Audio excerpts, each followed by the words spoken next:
Exubérance au Carnaval de Rio. Rio de Janeiro. La folie des grandeurs du Carnaval de Rio de Janeiro atteint son paroxysme dimanche, avec le début des défilés des plus grandes écoles de samba, dans un esprit festif, mais aussi irrévérencieux et contestataire. Le premier carnaval depuis l'élection du président d'extrême droite Jair Bolsonaro, porté par une vague ultra-conservatrice et soutenu par des églises néo-pentecôtistes qui n'apprécient guère l'exubérance charnelle de cette grande fête populaire.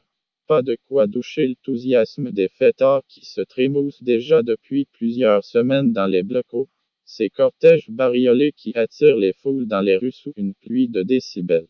Samedi, plus de 500 personnes se sont pressées au Cordaro da Bola Preta, le plus ancien bloco de la ville.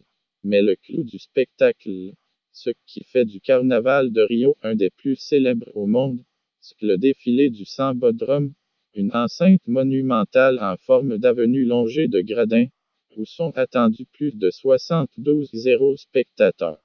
Fables et histoires cachées dimanche soir.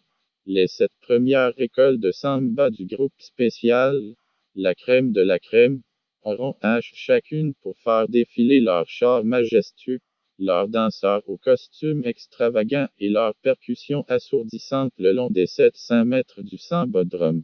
Les 7 autres défileront dans la nuit de lundi à mardi, présentant le travail de toute une année pour tenter de décrocher le titre d'école championne du carnaval.